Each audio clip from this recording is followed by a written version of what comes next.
हाँ जी dear students, आज हम साइंस का जो चैप्टर नंबर 4 है स्ट्रक्चर ऑफ द एटम आपके एनसीईआरटी बुक में, उसका एक बहुत ही इंपॉर्टेंट टॉपिक करने जा रहे हैं, Rutherford's model of an atom, जिसमें सबसे पहले जे थॉमसन ने अपने पॉस्टुलेट्स दिए कि एटम की स्ट्रक्चर एक्चुअली कैसी होती है।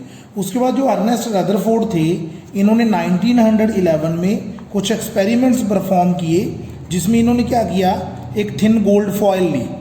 थिन गोल्ड फॉयल इसलिए ली, देखो सबसे पहले तो मैं आपको ये बताऊंगा कि अर्नेस्ट रदरफोर्ड ने अपने एक्सपेरिमेंट में गोल्ड फॉयल को ही क्यों सिलेक्ट किया। देखो इसके दो रीज़न थे। एक तो जो गोल्ड फॉयल है वो बहुत ज़्यादा एक हैवी मेटल है। हैवी मेटल के साथ साथ जो गोल्ड फॉयल है इसकी एक और प्रॉपर्टी होती है, मेलिएबल एंड डक्टिलिटी। आपको पता है कि गोल्ड को हम जितना पतला चाहें उतना पतला कर सकते हैं, या किसी भी मेटल को हम जितना पतला चाहें उतना पतला कर सकते हैं, क्योंकि मेलिएबल एंड डक्टिलिटी प्रॉपर्टी जो हैं जो मेटल्स की होती हैं, तो बेसिकली हैवी होने की वजह से एंड मेलिएबल एंड डक्टाइल होने की वजह से गोल्ड फॉयल को सिलेक्ट किया गया। तो हम यहाँ पे एक गोल्ड का एटम बनाते हैं, ठीक है। तो इधर से अल्फा पार्टिकल्स को भेजा गया। अल्फा पार्टिकल्स ने अलग अलग तरह की हमें ऑब्जर्वेशंस दी। कैसी ऑब्जर्वेशंस दी वो आप देख रहे हो, मैं आपको इनको एक्सप्लेन करूंगा वन बाय वन।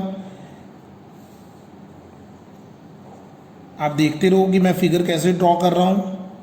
और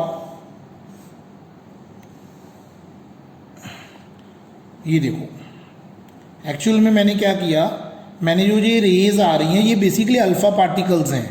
तो इनको इस फिगर को समझने से पहले मैं आपको ये बता दूं कि अल्फा पार्टिकल्स क्या होती हैं।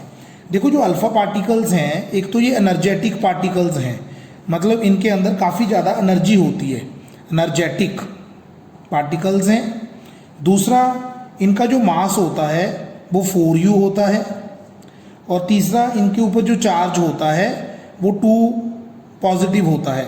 और इसको ऐसा भी कई बार कहा जाता है doubly charged helium ions, doubly charged helium ions, ऐसा भी कहा जाता है कि इनके ऊपर 2 पॉजिटिव चार्ज होता है और इनका मास जो होता है वो 4u होता है। ये एनर्जेटिक पार्टिकल्स होते हैं। तो रदरफोर्ड ने क्या किया, गोल्ड फॉयल ली, ये मैंने एक गोल्ड का एटम लिया, तो अल्फा पार्टिकल्स को इस साइड से भेजा गया। तो most of the alpha particle जो थे वो सीधे ही पास हो गए, मतलब उन्होंने किसी भी तरह की कोई डिफ्लेक्शन शो नहीं की।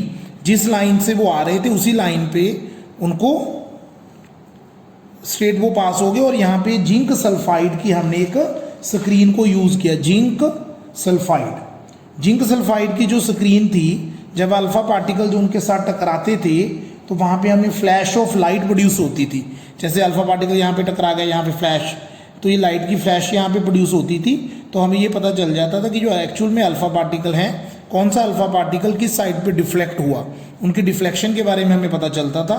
तो क्या हुआ, most of the alpha particles straight सीधे चले गए जिसमें कोई डिफ्लेक्शन नहीं हुई। कुछ अल्फा पार्टिकल स्मॉल एंगल्स पे डिफ्लेक्ट हो गए या लार्ज एंगल्स पे डिफ्लेक्ट हो गए।